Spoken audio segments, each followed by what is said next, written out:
Good afternoon, everybody. Today is Wednesday, April 21st. I'm Kate with the Creative Coast, Director of Programming and Communications. Welcome to Lunchtime Topics. If this is your first time here, this is a weekly program of the Creative Coast where we feature a business expert who shares their knowledge with Savannah's innovative startup business community. And Lunchtime Topics is a program of, like I said, the Creative Coast, and we exist to nurture the startup and innovation economy in Savannah through several formats. We promote, highlight, and support startups in the region.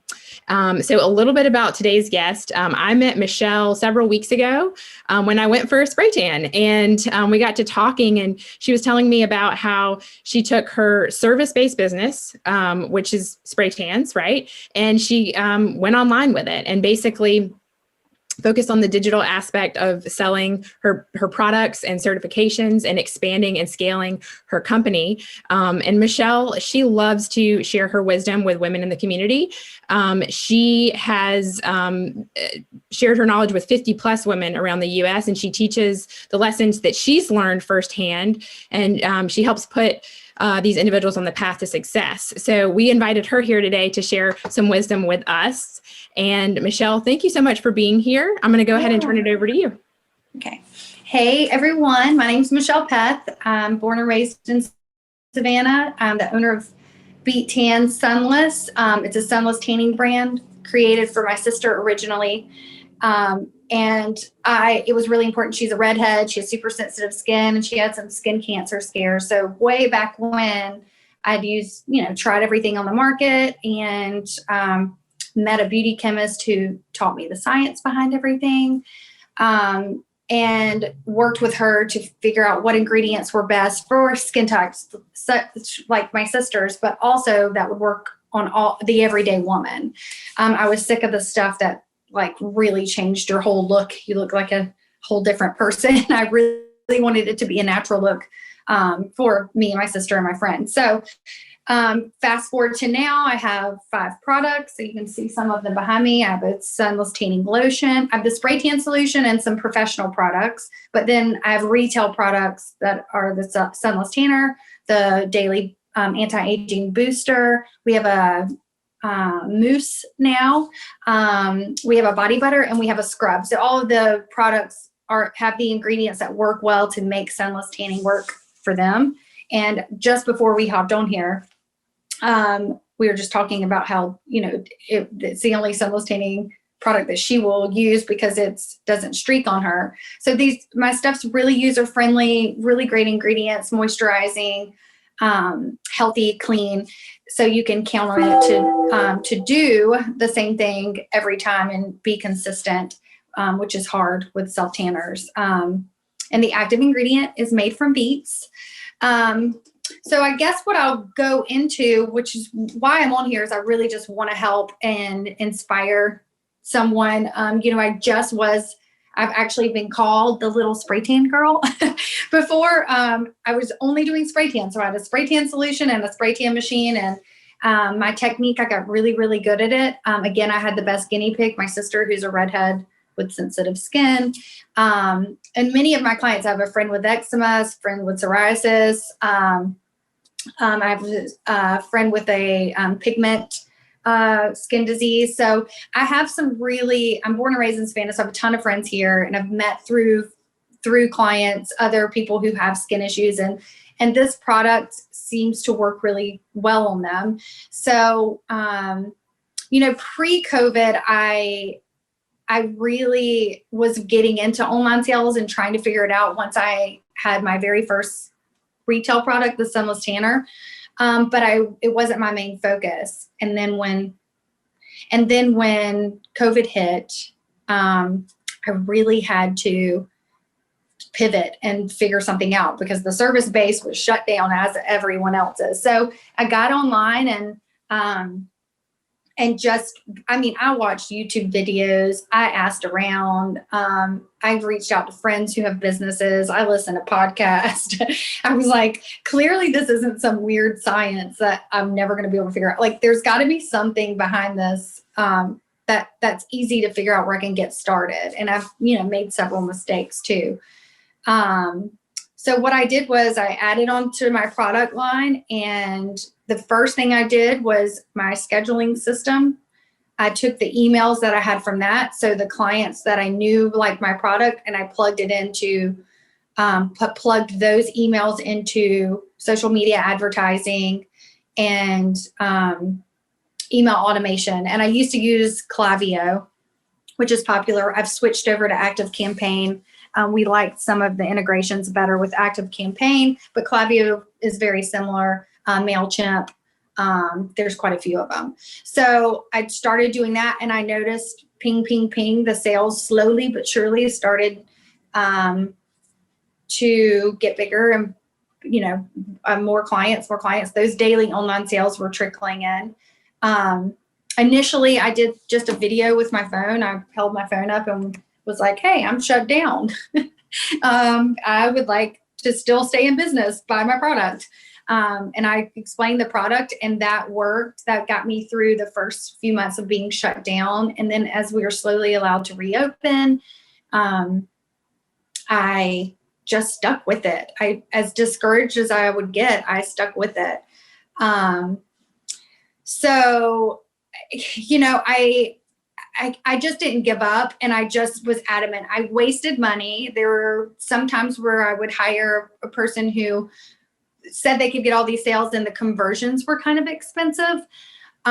So you have to be really careful with social media ads and have someone who knows what they're doing and will diligently watch it. I would say social media ads are totally different from getting social media followers. Getting followers and keeping them engaged, they'll eventually end up a customer. But when you're paying for ads, someone needs to be watching to make sure that it's converting, so you're not wasting money. So it depends on what your goal is. If my goal is just to get followers, I stick to a low paid ad and kind of reach out to my followers and their followers, more like a boost. And then when it comes to product sales, I gotta have somebody who knows what they're doing. So we just kind of go through phases where we have a budget. We stick with our budget. Our lowest budget is on social media ads. We spend more of our money on email automation and coming up with different deals we can do through our current customers through email automation and building that email list. So I really just wanted to get on here and help, because I know a lot of people struggle. Like, it's like, who do I hire for social media? Who do I do for that? And I really keep up with that email list and building that, and me networking through social media in an inexpensive way. And then every once in a while, I'll have a budget for ads and run a quick social media ad or a Google ad. But the email automation really is more steady and consistent, and it's easier. It's really easy to to convert, because they're already your customers. So making sure you keep an email list, I have found is the best way. There is no get rich quick scheme. I mean, we had moments on social media ads where I was like, woohoo, and then I was like, what happened? So again, it costs money. They're expensive, and it costs money to have someone sit there and monitor and make sure that that's all going well. All of my girls that have started spray tan businesses through Beettan and have partnered with us, they are licensed to use the product. It's not a franchise. It's more of a license agreement. I don't oversaturate an area, because I don't want the girls selling my retail products or spraying competing with each other. I think that's why it's been such a loyal group, even through everything we've been through in 2020 and still going through. We all stick together, and they're all supporting each other, because there's not 9 million girls in one area spraying the same product trying to build a clientele. We only put enough there that the area can handle. So they do have a territory protection, and they all help and support the other. And we all communicate constantly through this app called GroupMe, which I highly recommend if you have a business and you have affiliates or partners or whatever the case may be. It's a really easy way to communicate with each other. And you can go way back and read. So a new gal signing on to start a spray tan business can go back and look through all the questions. And so as far as digital, I think that's why I wanted to focus on this today, because that when I decided to stop kicking and screaming against moving forward with the way everyone's on their phone all the time and always on something digital, my business grew. So, word of mouth is still so very important. Doing things like this is still so very important, but you have to keep up with the times or you're not going to be doing as well as your neighbor. So I just took a service-based business, took my clientele from that, learned about my customer and really studied my customer, and then took that into the digital world. And I absorbed knowledge from other friends who you did the same thing. A friend of mine has several retail stores, and that's where he gets his initial customer list. And then he'll do trade shows and things like that. So just face to face, the people who had met me face to face, something about that initial meeting and engaging with that customer is so much better than social media. So still don't lose that, but stay in contact with your customers and make sure you're emailing them. SMS is another digital way. I personally get annoyed when I get texts, but there are a lot of people who don't. They like that. They're like, oh, there's a sale. I can just text and purchase this. Or, oh, wow, yeah, I need to book this or try this product out or try this service out or, try this company out. I delete them. So everybody's different. And I'm learning that too. Every customer is different. And there are automations and integrations you can put in with your sites that will, ActiveCampaign tells us this person opened the email, this person opened the SMS. So we know we can separate them and send the people who like the text messages, the SMS better. We can focus on that and take the people out who didn't even open it or deleted it. So it's really amazing when you do open up and allow yourself to learn all of this digital stuff. It seems overwhelming, but once you get through the initial hump, it really, that automation just helps me breathe. And where before I still wake up super early, but I would wake up at 5 a.m. and be like, okay, I need to set aside time for emails. I need to set aside time to make a post. I need to set aside time for this. Oh yeah, I've got to ship out all my products. So allowing myself to get the help and not be so controlling and let the digital stuff do its thing has been, I literally did it kicking and screaming. Like, I hate this stuff, but now I like it. So you never know if you try without, if you don't try it. So wait. Okay, sorry. I thought that I just started reading that it was saying what I was saying. But I think, I've learned so much just by letting it happen. And if anyone ever wants to reach out to me on social media, my email is michelle@beettan.com. I have a really wonderful team. I am so about collaborating and helping, and social media is hard. And I think by doing different collaborations or giveaways or anything like this that you can reshare and help another business is only beneficial. I literally thought there was some like secret code I didn't know. And then I just got the guts to ask some successful, companies, and they helped. So I want to be that same way and offer any knowledge that I have to help, anyone in business, because, I was fortunate enough where I had quite a few people who helped me. So I'm always willing, if you want to know what I use, what digital platforms, how you can build your email list, how you can, start to sell online, or even just grow your business. I show up first on Google. I had to learn how to do that. So anything that you struggle with in that area, I'm so happy, so happy to help. So I actually have a question. Yeah, sure. Please. Can we focus on the email list? Because yes, I waffle back and forth on it. So I run our email list, and it can be hard to grow sometimes. Mhm. I feel like more people are engaged with our actual social media than people Mhm. are with the email list. And I know we're doing different things, but I think it's always great to get ideas for like, I guess I would say like, what has been your best method and strategies to get clicks that convert an email? That's my question. Yeah, and that's good. And it's doing more interactive stuff online. The lives, me being silly on my story. I think just relating to someone and then doing some type of where they'll get a discount if Danielle, which is my marketing gal, she can build it's just a little link where they put in their email to get a discount or to enter to win something free. It works. That works, but also when I do an event, so I do events locally where I just collaborate with another local business and I make sure I'm pulling the emails at that event. And people don't mind giving you, and a lot of times you'll say, enter to win this, put your business card in here, or put your whatever I need to do to capture that email. I do. And then we just put them in that email automation.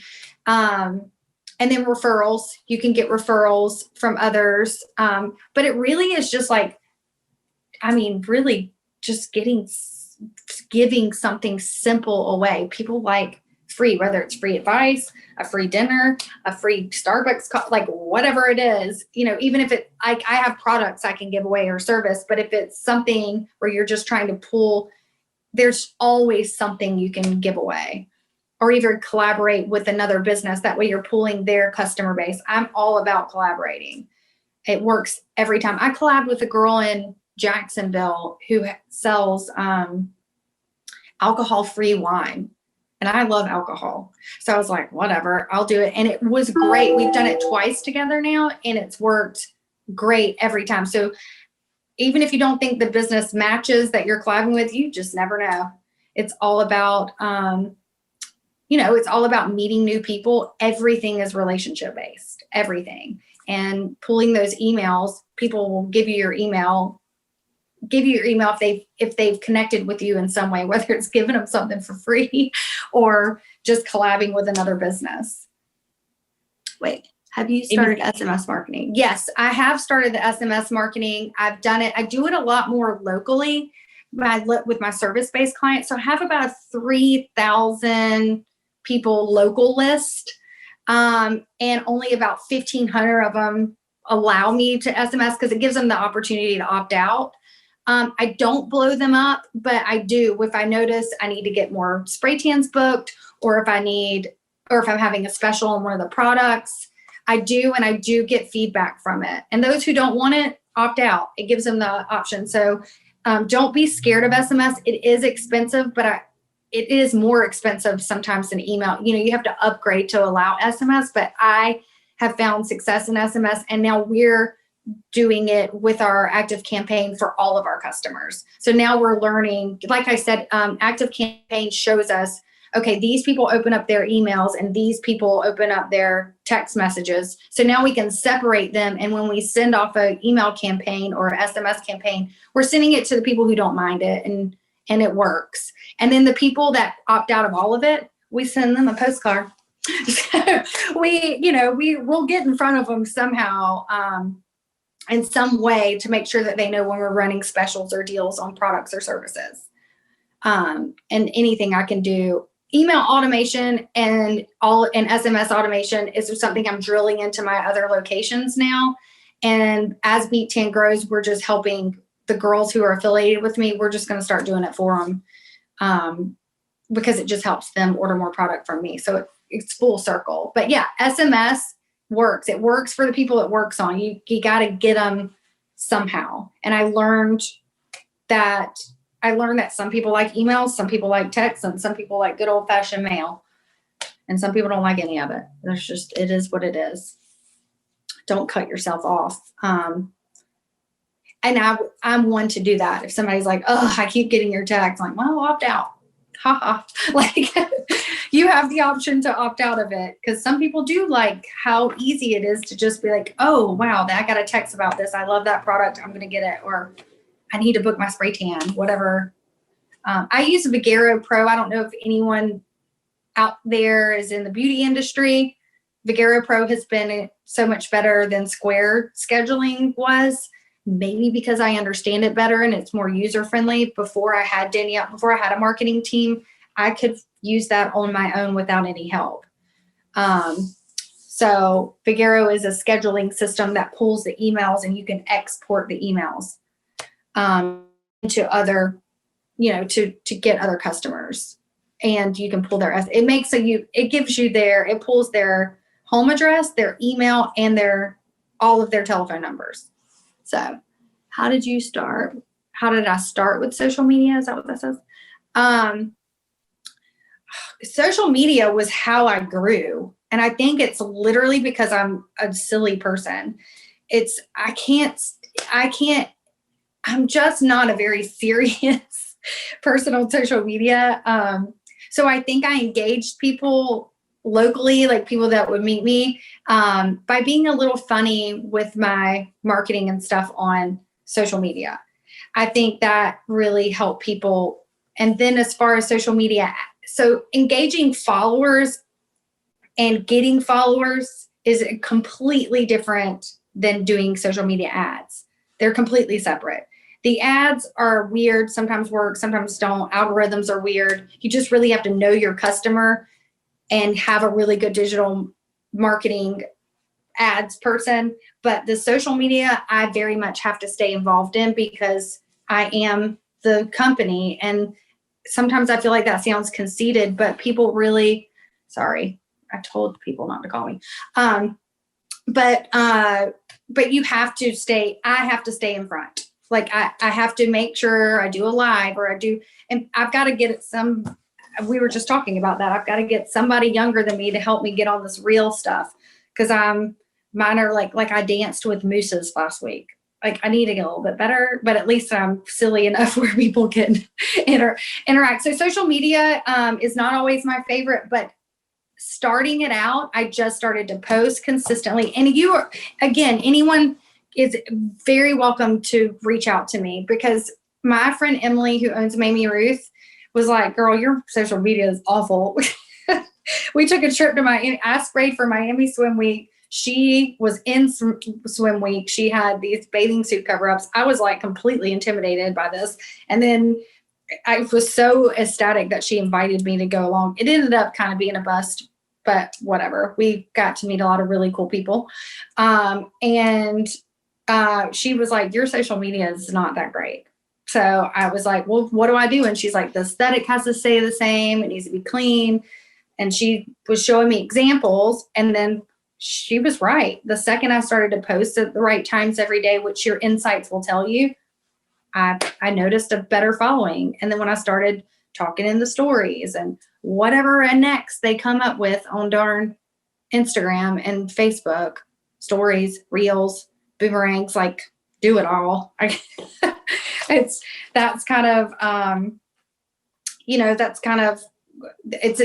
separate. Like ads, social media ads are hard. You just have to have somebody that knows what they're doing. It's tedious. It has to be monitored. Otherwise you're just throwing money away. So, whatever your goal is, if the ads are to get followers, do a video, do something that people want to watch. And then another thing I learned on social media is don't post words. Don't post too many words. Like people want to see people. I don't know, even though memes are funny, you could do a meme here or there, but you've got to engage with social media. Otherwise they'll skip right past you.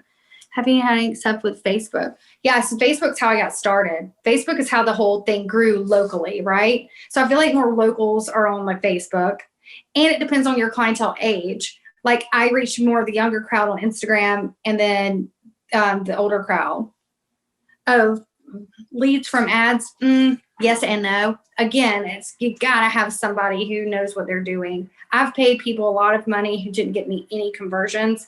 I mean, I had one guy waste thousands of dollars, but I did get followers from it. Maybe not conversions, but my following did go up. So didn't cry too many tears over that waste of money. But like just an example, if it's not done right, I was pretty much coming out under after the cost of product ads and paying him. I was under, like I was putting out more than I was getting in. But I did get a clientele, and those people did end up reordering. So it wasn't a complete loss. But it is a tedious thing. And if somebody charges a lot, it's probably make them prove that they show you work that they've done before on social media ads. But another thing locally is boosting photos and special stuff that I have going on locally really, really, really works locally. It doesn't quite do as well for because they don't give you the option like boost your followers and followers like them. We always pick that because it does tend to get you engagement of some sort, especially when you post like a video over an ad. So videos work. I've found that videos work better, and the boosting works better locally. So it depends on what you want to do with it. When I do the ads with the products, it is hit or miss. Unless there's just one guy that works for a local company, and he's hard to get and he's expensive. But if I really want to make some money on social media ads, I just pay him the darn money and do it. But I get more, again, it still doesn't compare to my email automation, to building that email list. So yes, I do get, depending on what I want to do with social ads, if I'm trying to pull emails, if I'm just trying to pull emails, I usually do a giveaway. But if I'm trying to get sales conversions, I hire a pro. I hire somebody who's going to watch what they like, study that back end. I've been back there. It's like, it's not English to me. It's like so weird to go through the back end of the Facebook ads.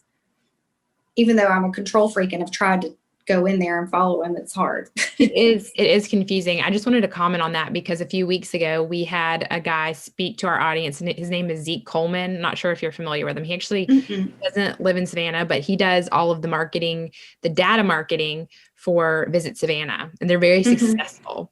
Yes, and they are. He shows you he shows you how to take emails and use them in Facebook business to target people that are those people or look like those people. Yeah. So and we have a whole video on it, but the Facebook ads I will agree with you. I've run them before and I'm like, man, for different people than the creative coach, and they're tricky. They're hit or miss. Right. And let me add to that real fast while it's on the tip of my tongue. So I've had someone who set everything up properly, right? So they took my emails, just like what you were saying. They took my emails.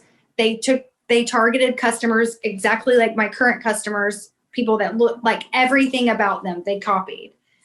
And it was like, boom, sales. But if you don't watch it, it does something weird and it does something weird and it still stop converting.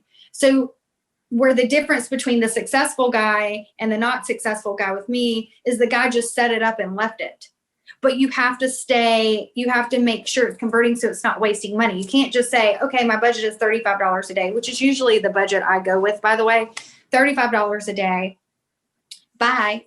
And then they need to be in there on a daily basis looking. And that's what I noticed the difference in the successful guy that made me more money on those social media ads was he would send me a text and it would take me a minute to absorb, to get what he was saying, but he would be like, conversions are down with this. You're paying out this. You're only making this. He did all the math on that. He knew what my profit margins were with my product.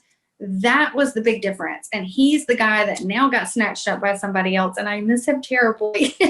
So I think I wish I would have just paid him his fee. So if you know someone who knows who does actually monitor and watch the back end, that was the biggest difference for me, is having someone set it up and leave it was cheaper, but it has to be monitored. You have to know on a daily basis. And also what he did was what was really cool is he would turn it off on days where I had less conversions. So I was saving myself money. So that was really cool.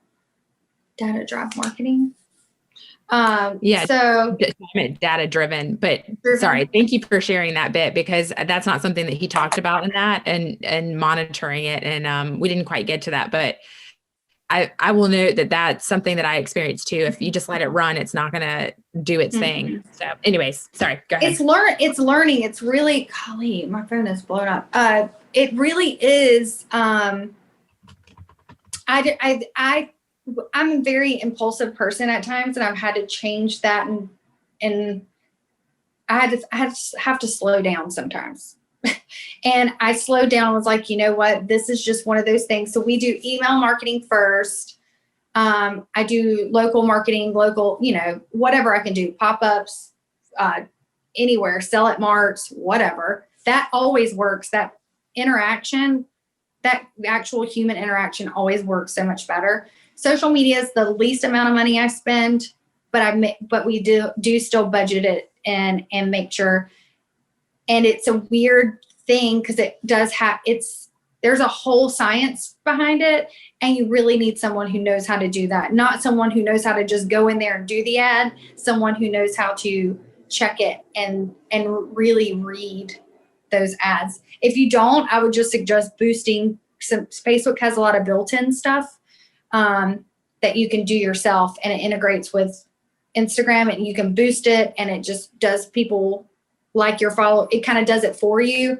It doesn't work nearly as well, but it's not, at least you're not paying someone else, and you're still getting it out there. We have one right now that this morning, we were like, who made this? It's still running. It's like 25% off. And one of our customers sent it to Danielle, and I was like, I don't know, but we probably should deactivate it. We don't even know where it's coming from. So, and I think it was one of those apps I tried out, and I left it, and it's free. So it's just putting it out there. I initially paid for it. So there's other ways to do it. But someone who actually knows Facebook ads, if you have the budget for it, I would suggest doing it. Set up your budget and know when the conversions are there, and have them properly set it up. And I'm happy to answer any questions. I don't know how to actually go in there and do it. But I know how to tell if it's not being done right now. So if anybody has any questions about that, please hit me up. I'm happy to save anyone the trouble on that, because I've been there, done that, and it can be stressful and expensive. So I'm always happy to share and help with stuff like that. But again, email automation is more consistent and works. And I've had several friends I have two people who I am obsessed with their company, and Savannah B is one of them. They're super successful. I am friends with Ted Dennard, and then also through him I met. There's this company called Magic Hour, and she does tea, and she does Zooms where she talks about her tea, and she does lives, and she is more successful than anyone I know with tea. I know and I love tea. I'm not putting tea down. It's just kind of crazy how wildly successful she is. And she does email automation, she does interaction. And then again, lastly, her lowest budget is social media. So I think there's something to it with a startup. Everyone thinks, oh my gosh, I need ads. But I've learned the hard way that you really need to focus on the email list and then budget in those social ads. And you'll notice, whatever you say out loud, and then it shows up on your phone, which is so creepy. But you'll notice, you can even find yourself being like, ugh. And there's some scams out there. There's some stuff I've ordered on Instagram that I have never gotten. So, just be careful. It's still better for it to actually be a customer, not try to win a customer, like someone that's already engaged with you and your company, to sell to them on social media, not try to to expect that little ad to do that much is expensive. So I had to learn that the hard way, that there was no special ad that would make people convert. It really is. They have to be they have to know what they're doing and know your customer to find your customer. But that's what I struggle with the most. I mean, it's still a daily struggle, or still a struggle when we are doing an ad. I still get a pit in my stomach. Like, okay, this is expensive. Is this going to work? So, I mean, it's a continuing, I'm still learning. There's still new techniques, algorithms changing. Again, just having a good team, or whether you, what the two companies that I was just talking about that I follow and they are mentors of mine. One has an in-house marketing ads person and the other one has an independent contractor, like they outsource it to a different company. So either, there are two ways to do it. I would like to have someone in-house that knows how to do it one day. But right now we're just outsourcing it. But I think I only want to bring them in-house because I'm controlling, which I need to learn how to not be. So. Well, it sounds like as an entrepreneur, one of the things that struck me that you said was that you kind of just keep moving and keep going. You have to tell yourself to slow down. And I feel like that's like every entrepreneur's plight, because you can't really slow down. You just got to keep taking the next step forward. But I kind of wanted to, well, first of all, does anybody have any more digital marketing questions? I wanted to ask you some other questions about starting a company in general. Did anybody have any more marketing questions? I don't want to cut anyone off. And if you think of something later, please DM me, or you can email me at michelle@beettan.com. I'm so happy to answer. Yeah. And I put all of Michelle's information in the chat there, and then we can put it on the page too. So you can go back and reference it along with the video. So this is recording for those that showed up later. So, okay, my question is this: you started this business, you were the sole founder. And I guess this is a question we actually ask at Entrepreneurs Night, but I think there's probably people who are interested in starting their own kind of online digital company here.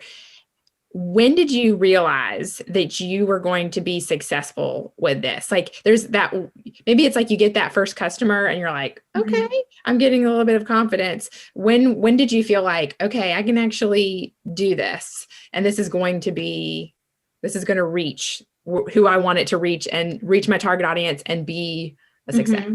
I think initially, for years and years ago, people were picking, just with the spray tan alone, it started with that confidence.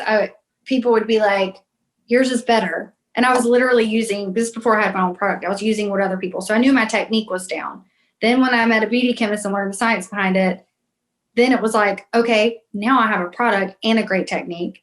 And then when I had created my first retail product and people loved it. But I think what really built my confidence were when people wanted to learn. I get emotional when someone wanted to learn from me. It was a game changer for me. And then when I saw the girl that I taught succeeding, there's just no other feeling. It's a passion. It was a passion mixed with a confidence. And then I was like, okay, now I can do this. Now I can add this. Now I can do that. Because I saw someone else happy and successful, either or both, from something I learned. And then it just gave me the confidence to grow it. And I knew it was going to be successful. And I stopped worrying about competitors, or not judging, but I just stopped worrying about the negative and just started focusing on the positive, and confidently plunged forward. And I'm pretty driven with that. Like, don't tell me I can't do something. I don't believe it. I don't hear it. And I really enjoy, as these girls start these spray tan businesses, someone called me the little spray tan girl, which was in a belittling way once. And now I like being called that. It's one of my hashtags. Because that little business grew, because I didn't give up. I just pushed forward. So when the negative comes through, so that confidence that came with like seeing people happy, I just went with the happy instead of with the bad. And, I hope that answers your question, because that's really what got me going, was just really knowing I had learned something and being able to teach it to someone else and see them be happy, whether it be them be happy with the product and the results of the product, or with the business, the business advice that, for starting their own spray tan business. Either all of it made me happy, and then gave me the confidence to grow and the knowledge to know that I did have something good. That's awesome. And there are a lot of people out there who have great ideas. I mean, my friend turned 40 yesterday. Her birthday's 4/20. And she's opening up her very first hair salon. And she calls me. We've talked twice today. And she's very scared. And fear can overtake everything. And I think I just pushed any fears back and just went forward with the positive.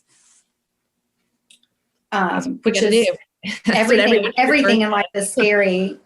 And you got to be willing to take the risk, because for me, it's been completely worth it. And I don't even regret the mistakes, the costly mistakes, because I learned so much from them.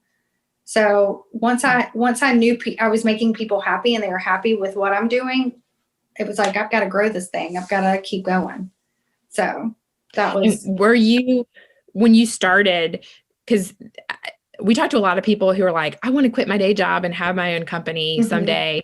And were you, when you started this, were you working somewhere else and doing this as a side hustle, or were you able to financially say all right, I'm going to make this my focus? How did it work? I was scared. I was really scared. So I was bartending. I was never a go sit behind a desk kind of gal.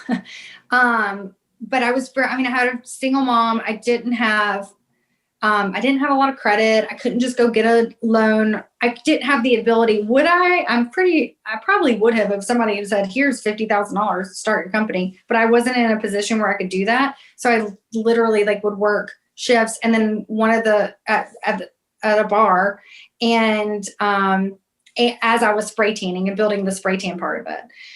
So I bartended forever, and out of fear was scared to leave that steady income, because I was great at bartending. But then I found that I could network through bartending too, so it actually helped me.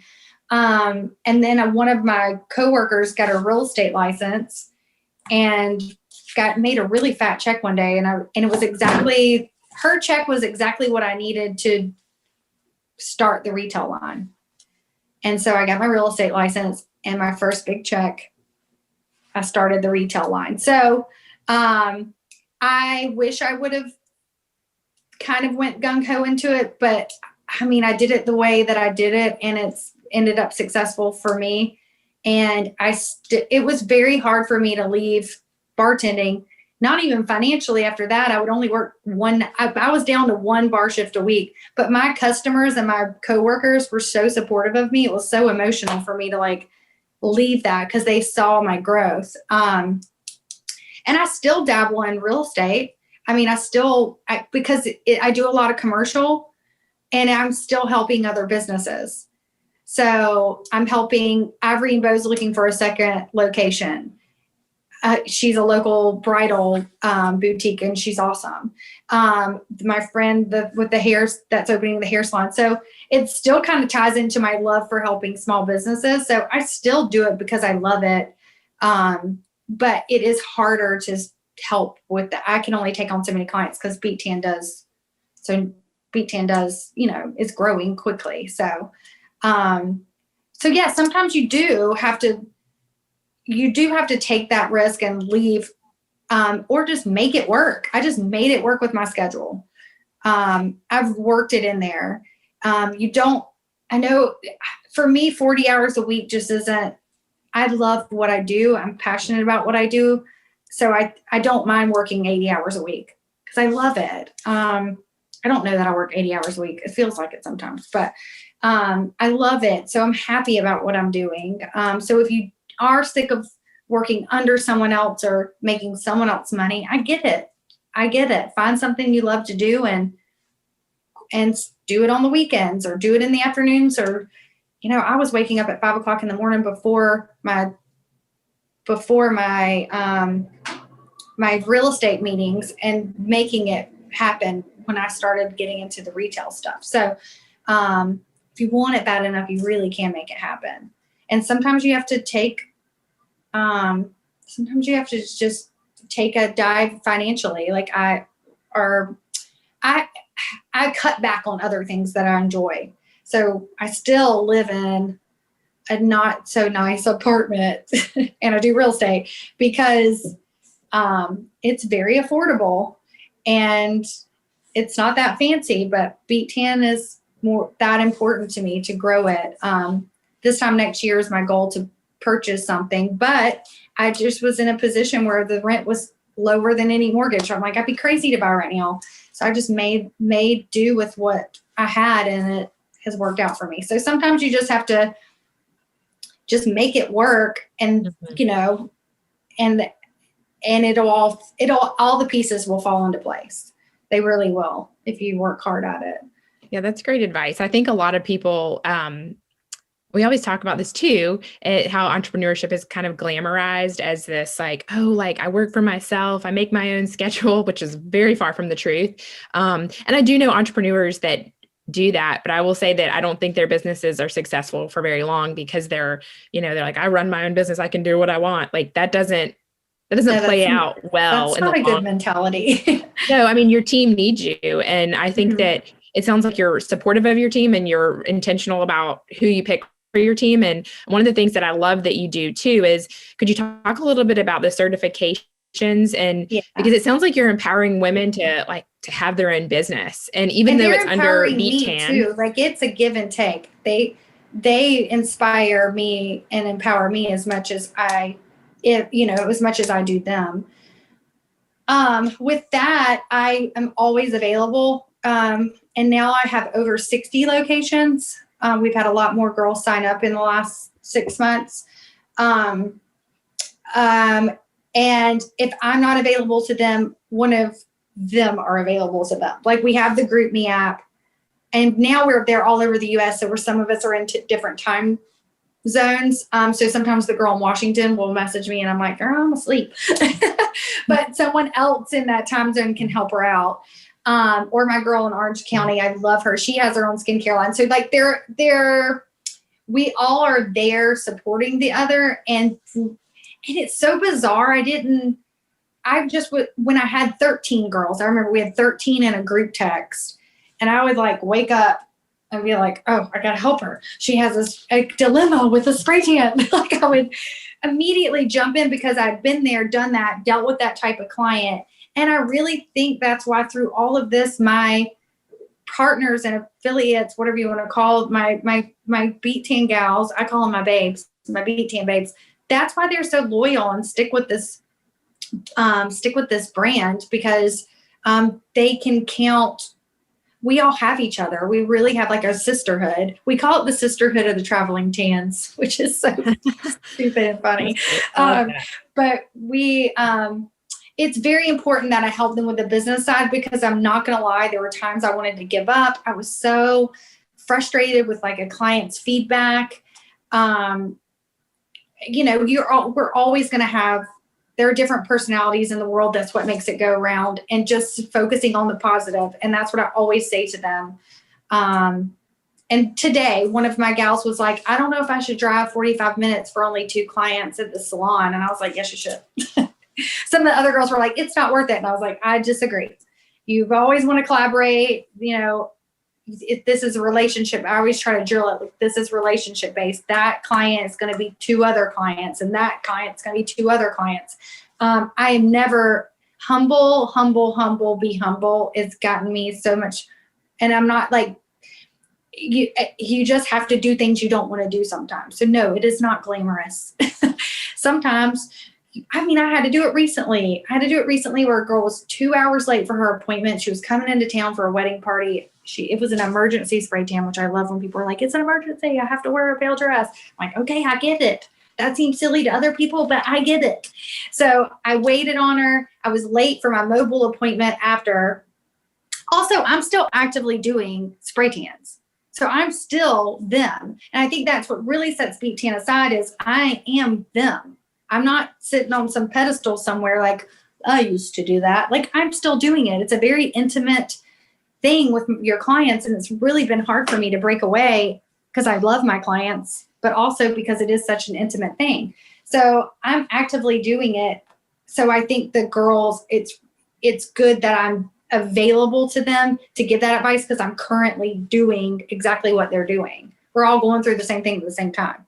So, and I think they can relate to me. They don't feel like I'm some company owner that's like Right. untouchable. I'll never be that. I don't care how tired I am. I'll never be, I hope to, and I have, like, there are more of me's now. There are girls that have been with me from day one, and now they are mentoring the other ones. And sometimes I'll go, like, I don't know why I get so emotional about this. It's okay. Sometimes I'll go on the group me and I'll see where they've helped each other through some business dilemma. And I remember not having anyone for that support. And it really touches me to see them really helping each other. And they're really sweet and positive. Like, to know that I started something that grew into that, there's no amount of money that can, for me, that compares to that feeling of watching people really positively empower the other to be successful and it be genuine and real. Like, and I see that all the time in our group together. And that makes it all worth it. So yeah, that was going to be my original question. And I kind of segued off. I'm really good at doing that and like changing my question mid-sentence, but you're the founder. You don't have a co-founder, and that's really hard. We often will encourage people, especially in tech startups, like, you probably need a co-founder who has this extra set of expertise to help you along. So, I guess, can I ask one other question? You kind of talked about mentors, but how did you go about, building those relationships to have mentors? You talked about, there's some great people out there who helped you. Were these people that you were providing spray tans for? Were you meeting them at networking events? How did that look? So I'll tell you one of my main ones. And if you're not, she's having some issues with her social media right now. So let's say a prayer for the social media world, because hers was like hacked or something. But my good friend, Emily Bargeron, who owns Mamie Ruth, and then my other great friend, Mary Liz Craft, who does Liz Jewelry. I was finding it difficult to be welcomed when I would say, hey, I'll do spray tans. People would look at me like I have 3 heads. So they were like, we all want to host you. They were the sweetest. And I was like, I want to be just like them because they just made me feel so comfortable. I don't ever want to be, push anyone away or whatever. I want to be just like them. They love everyone. They're so supportive of everyone. They're amazing people. So they just said, hey, we want to host you at the store. And that I did. And it was a great turnout. And immediately I had 10 to 15 new customers within 2 events with them. And then that was before I had my own product. And then I was like, and then I met people through them. And then real estate, meeting other business owners was one of the ways. I would say, because I'm a realtor and I started in commercial, I was meeting all these business owners. So that's a good way, but also just going to local business like small business events or doing stuff like this really helps you meet people. And I listen to podcasts a lot too. So I just listen to other people, whether it's a small boutique or or huge company. I listen to everything because I learned something from everybody. So I guess like the best answer to that question is there's no person I don't want to meet. Like I can learn something from everyone. And I'm always interested in what they're saying. And Emily and Mary Liz were that way to me, and it's contagious, and it made me, and so me learning so much from them makes me want to be that same influence to others, and always welcome and collaborate with anyone who walks through my door or I meet on the street. I spray tan at med spas. I spray tan at clothing boutiques. I've spray tan in some weird, I just say, yes. I want to collaborate with you. I'll show up somewhere and pop up and no one shows up. I just talk to people. So, and then they'll try it later. So no, nothing is a failure. Like every relationship or person I meet, is, can be successful, even if you don't feel like it is in that moment. It's all branding.